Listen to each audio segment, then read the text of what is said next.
ප්‍රශ්නේ ඒක නෙමෙයි. දැන් මේක දලදා ප්‍රදර්ශනය කරන එකත් හරි මේ දන්ත ධාතුව ගැන විද්‍යාත්මක පරීක්ෂණ කිරීම නෙමෙයි මේකේ අරමුණ. මිනිසුන්ට අරමුණ පැහැදිලි නෑ. මේකේ DNA පරීක්ෂණ කරන එක නෙමෙයි අරමුණ. මොකක්ද අරමුණ? මෙච්චරයි ඒක කියවෙන්නේ. බුදුවරයෙක් හිටිය බවට තියෙන ජීවමාන සාක්ෂිය. හරිද? කිසි දවසක බොරුවක් කියලා නැත්තම්, කිසි දවසක කේලමක් කියලා නැත්තම්, පරුෂ වචන කියලා නැත්තම්, හිස් වචන කියලා නැත්තම්, මුළු ජීවිත කාලය පුරාම කියපු සියලුම දහම් කරුණු ටික මේ පිටුනේ බුදුහාමුදුරන්ගේ මුවෙන් නම් ඒ ඔක්කොම හුළඟ හරි වැදීගෙන ගිය එකම එක වස්තුවක් ලෝකේ තියෙනවා නම් ඒක මුදුන් මල්කඩ වෙනවා. ඒක දැකලා ඒක හරහා ඇතිවන සද්ධාව මගින් බුදුන් දකින්නයි ඕනි. දතේ DNA එක හොයන්න නෙවෙයි ඕනි. හරිද?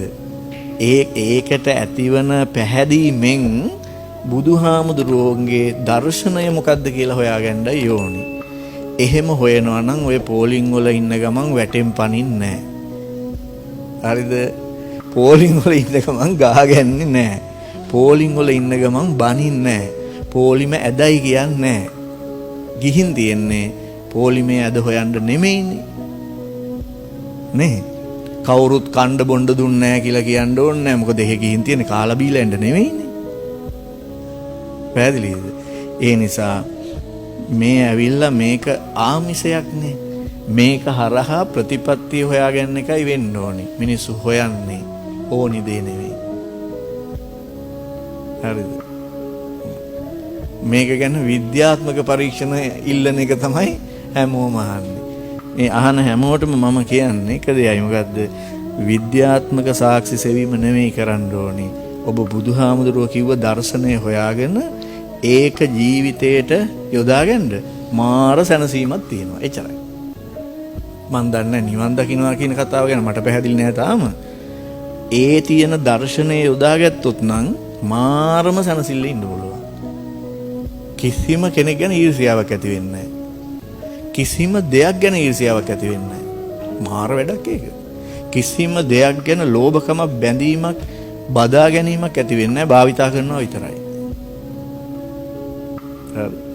දැන් හිතන්න මගේ යන වාහනේ හෙට වෙද්දි වැදලා කුඩු වුණා කියලා හිතන්නකො එහෙම මට පේනවා එහෙම. මට ගානක්වත් නැහැ. වාහනේම තමයි. ඉස්සර එහෙම බෑ. බෑ ඊට පස්සේ කණ්ඩත් බෑ නින්ද යන්නෙත් නෑ. ඒකම මතක් වෙනවා. හරි. එතකොට අර අතන තියෙන දර්ශනයේ තියෙන සමහර ඒවා හරියටම ස්ටඩි කරලා ගත්තාන් පස්සේ ඒක ලෝක ස්වභාවය කියලා තේරුම් අරගෙන මොනවා වෙන්න පුළුවන්ද? පීඩාවට ලක් නොවි ඉන්න පුළුවන්. පීඩාවට ලක් නොවි මාර සැනසීමෙන් ඉන්න පුළුවන්. ඒකට තමයි බුදුවරගේ දර්ශනය ඕනේ. ඒක තමයි නිවීම කියන්නේ. හරිද? ඒකට යන පාර පොඩ්ඩක් හොයාගන්න තමයි මේවා ඕනි වෙන්නේ. හරි. ඉතින් ඒක නිසා මේකේ දිග පළල උස මහත පාට DNA පරීක්ෂණ ඒව මොංගල් කතා ඒවා හරිද? ඒක නෙමෙයි වෙන්න ඕන. හරි. ඉතින් ගොඩක් අය අහනවා මේ දවස්වල හරියට අහනවා එහෙම. හරි. ඉතින් ඒක හරහා ඔබ ලබාගත යුතු දේ තමයි මට කියන්න තියෙන බුදුන් දකින්න බුදු කෙනෙක්ගේ දර්ශනය හොයාගන්න.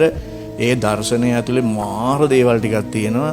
ඒ වයින් ගන්න පුළුවන් දේවල් ටික අරගෙන මොකද්ද? Tamanට දාගෙන මොකක් වෙනද? සැනසille ඉන්න බලන්න. සැනසීමට හොඳම මග ඒක තමයි. මාර සැනසillකින් ඉන්න පුළුවන්. හරි?